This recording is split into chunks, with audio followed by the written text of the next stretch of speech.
Hello, everybody, and welcome to the Devil's Digest post-spring game report. My name is Justin Lacertosa. Alongside myself is publisher Hode Rubino. And Hode, a lot of different things have been happening to this ASU football team throughout spring ball. Obviously, Hines Ward named ASU's new wide receivers coach. The transfer portal, as we know it, is starting to change the look of this team and the dynamic as a whole. But when you look at those 14 practices and you look at tonight's spring game, obviously those practices aren't always the best representation of what this team is and that team's dynamic. But if you were to compare and contrast sort of the spring game and what you saw tonight compared to everything you've seen throughout the past month of spring ball, how would you sort of say this team represent themselves? What do you think is the team's calling card, and how do you think the team looks going into next season? Yeah, I think that, like you said, oftentimes spring game doesn't really reflect what we've seen throughout all spring practice. And I know that fans that get to see the team for the first time and the only time during spring games sometimes can come away with conclusions that may be misguided, for lack of a better term. But I actually think that what we saw tonight in the spring game, where the defense dominated, was able to create 4 turnovers. Yes, the offense did score some touchdowns as well, but I think overall fans and let alone the coaching staff really felt that the offense did not play up to their full capabilities. So maybe that's kind of a disappointment on the one end, but when you talk about spring practice and fall camp, for that matter, you always want it to be 50-50. If there's 4 touchdowns, you want to have 4 turnovers and vice versa. That obviously wasn't quite the case tonight. I wouldn't say the offense really fell flat on their face, but them turning over the ball, I think also a lot of penalties that did take place definitely did make matters quite hard on the offense.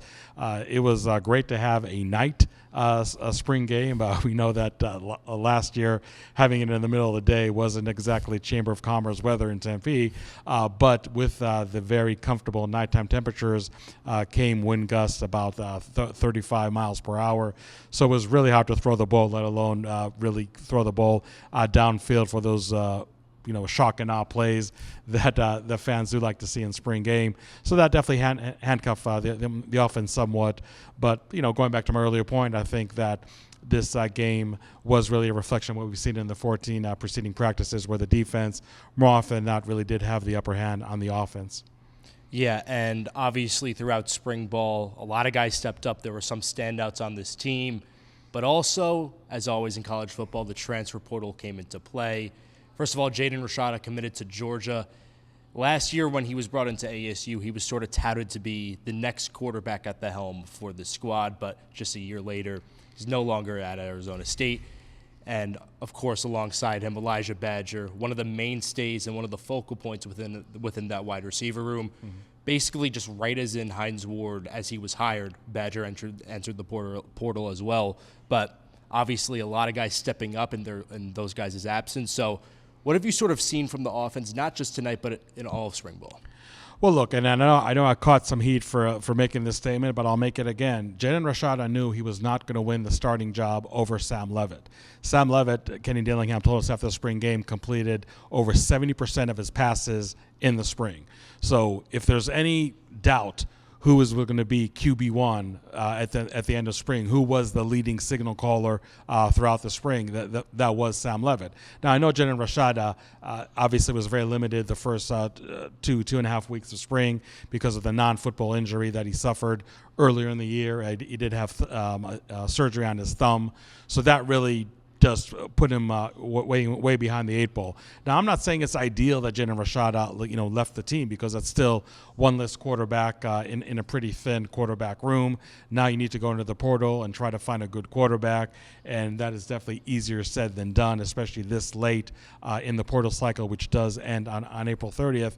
But overall, I think Sam Leavitt has really progressed each and every day in the spring. And again, when you talk about a signal caller that completed over 70% of his passes, I think that's someone the staff is really comfortable with. Sure, they want some good depth. Trent Bourget is always the reliable quarterback in the unit, and I think that he did have a pretty good spring too. But as I mentioned, ASU does want to add another quarterback to that quarterback room. possibly a veteran that can push both Levitt and Bourguet. When you talk about the wide receiver group, it really was kind of frustrating not to see a complete picture. I'm not taking anything away from Jordan Tyson. I talked a lot about in our practice reports, an absolute superstar. He's somebody that, if you recall, did come from Colorado with an ACL injury, only played one game in the 2023 season. But now that he's fully healthy, you're seeing on display an absolute great wide receiver. Now, sure, I mean, you would love to see Elijah Badger line up on the other side of the field, and defenses trying to pick their poison on who to cover on any given down. That's not going to happen now. But I still think it's a good wide receiver room. Troy O'Meara, who did have his foot in a boot for the last week and a half, did start spring on a very, very strong note. We saw a lot of highlight plays from him. It's not a serious injury, so I would look for fall camp for those two wide receivers to really step up and be the focal of the aerial attack for the Sun Devils. Xavier Guillory also started spring practice very limited due to a foot injury that he suffered last year, but he was doing more and more in the last week and a half of spring. And again, another wide receiver that fully healthy in fall camp. I'm really excited to see what he can do for this offense.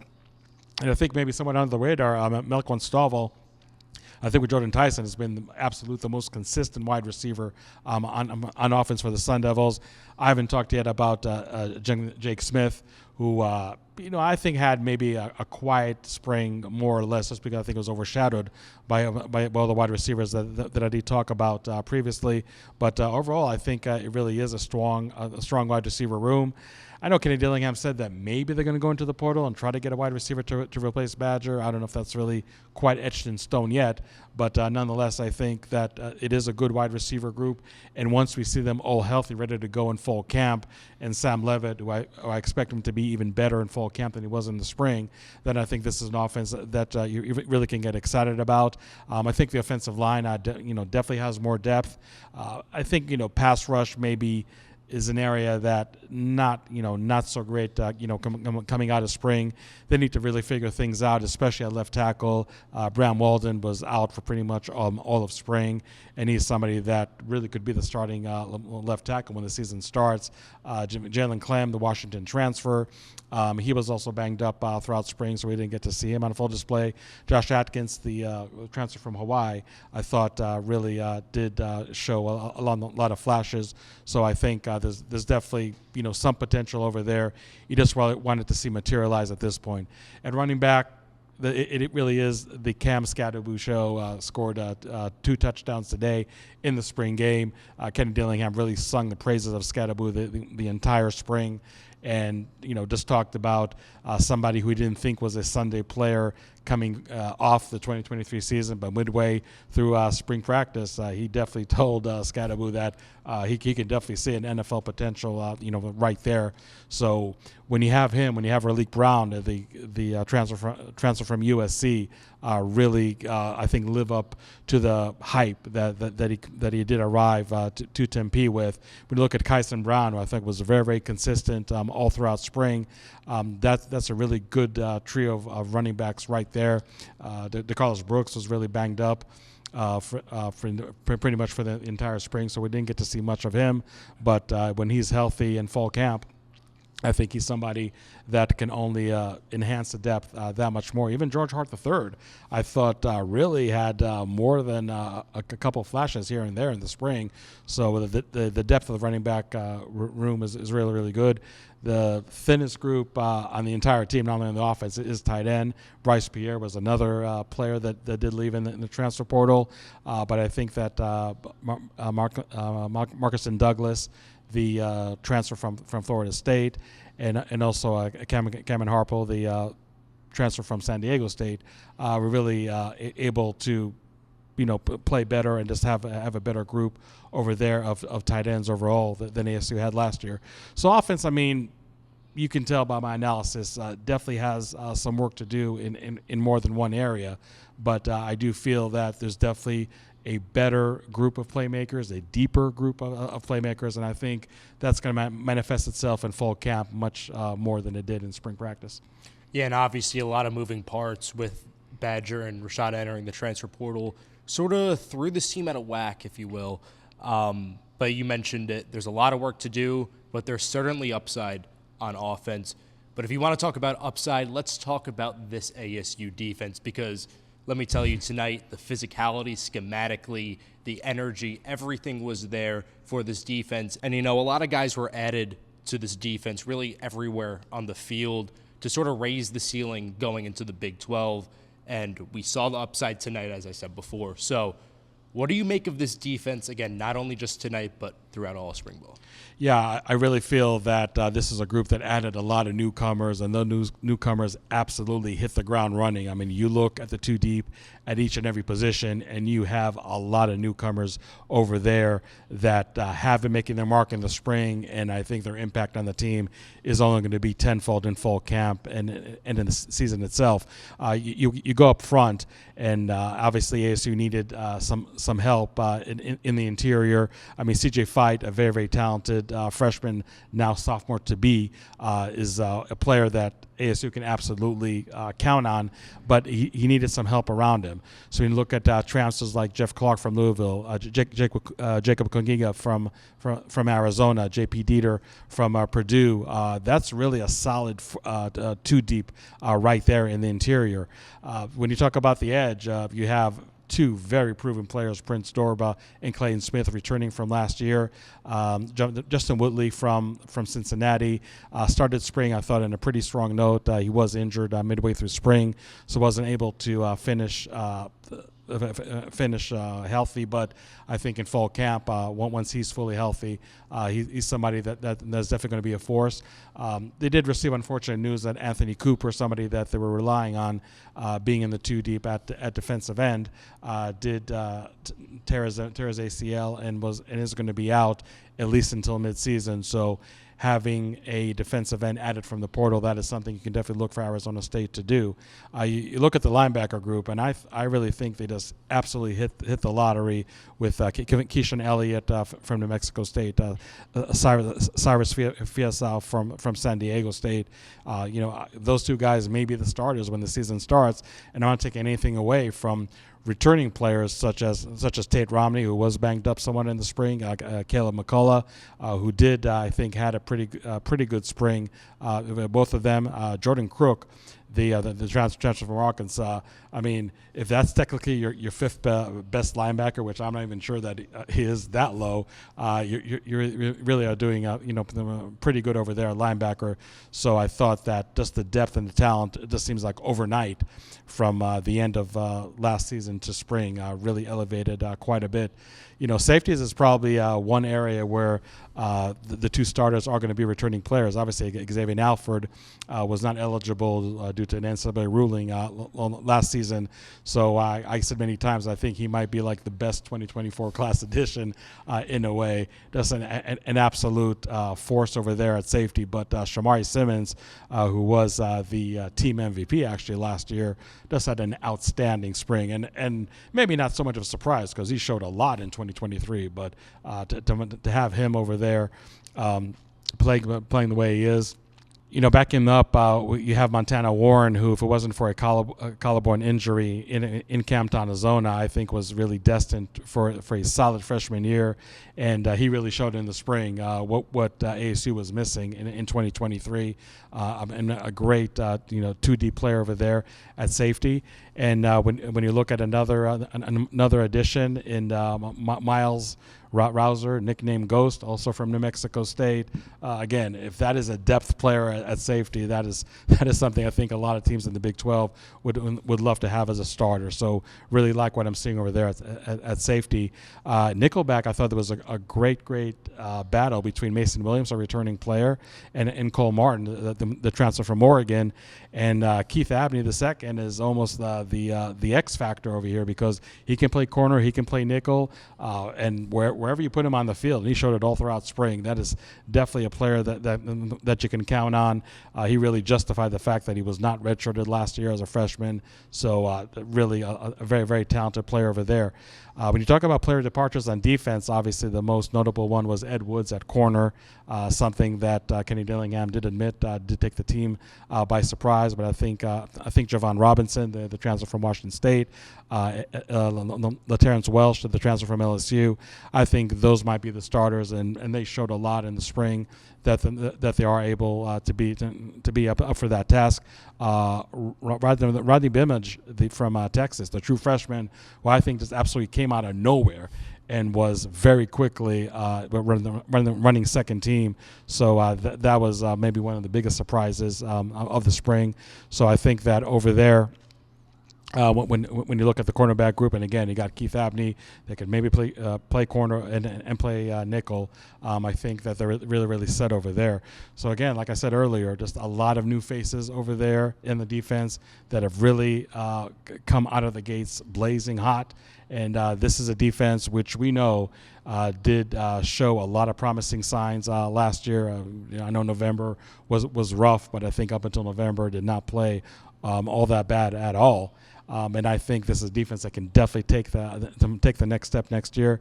And like I said, in the spring, not only in the spring game, at the 14 preceding practices, they showed that it can absolutely be a force and an area of strength for the Sun Devils. And in year two of the Kenny Dillingham era, haven't fully entered the Big 12 yet, but throughout spring ball and tonight's spring game, it seems like his vision is starting to come true with activating the Valley and, most importantly, building that culture within the team. But obviously, as we alluded to, there's always work to do. And for a Sun Devil team that, as Kenny Dillingham said himself, is still behind some other teams that are ahead of them in the race, there's a lot of work to do. And 3 months left until fall camp starts and then the official move to the Big 12. So, Hode, what are some points of emphasis heading into the summer for ASU? Yeah, I think, well, let's talk about the things that I think have been addressed pretty well, and that's just really just the team culture being entrenched that much deeper, the competitiveness and the really no-quit attitude of this team.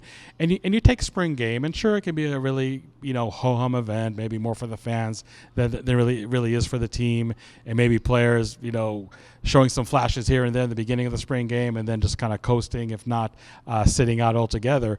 And I love what I heard from Kenny Dillingham when he said that the stars on offense, Cam Scattered with Jordan Tyson, the coach just told him, okay, you're good. You can sit down. We know what we're gonna get from you. We just wanted to see other players in action. They said, no, we want to be out there playing.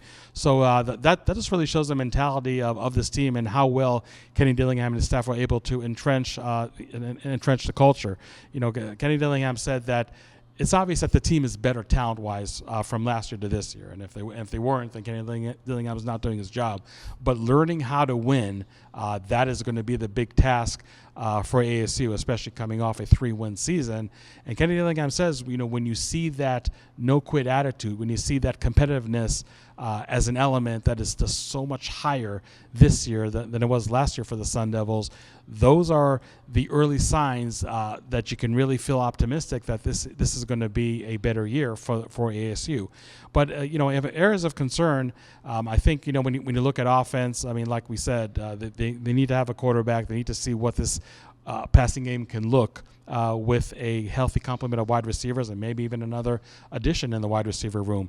The tight end group is obviously going to get much needed reinforcements, and I think a lot of us were looking forward to the tight ends being a bigger part of the passing game, and just because the thin numbers and just overall ability, we didn't see it that much. So I think those are some of the areas on offense that you really want to look forward to ASU answering questions and answering them successfully. And I mentioned also a left tackle. I mean, yes, you have 3 players battling for position there. I don't know if they're really going to bring somebody out of the portal, but you never say never in the crazy world of college football. So we'll see what's going to happen over there. On defense, I'm not saying this should be complacent. I don't know if there's really a whole lot to fix over there. I mean, sure, they want to add another pass rusher out of the portal, and that can dictate a lot on how well this front four can play. But again, I just feel, from the secondary all the way up to the defensive line. They're just a lot of talented players, and even though they're newcomers, it just seemed like they bought into the system, bought into team culture in a New York minute, and that's why they were dominant not only tonight in the spring game, but really in the preceding for the 14 practices. So early prediction, this may be an ASU team that the defense really might dictate a lot of the fortunes of this team. Maybe not a whole lot different than we saw last year, but I think the offense is definitely capable with better playmakers on the roster to have a better season. So there's definitely some promising signs in the spring, but like I said, if we look at which side of the ball needs more work going to fall camp, I would say it's definitely the offense. Not mission impossible, but definitely some areas that need to be addressed. Well, that's going to do it for this year's edition of the Devil's Digest Spring Game Recap. As always, my name is Justin Lacertoso, alongside myself is publisher Hoder Bino. To stay locked in on everything Arizona State sports related, go to DevilsDigest.com.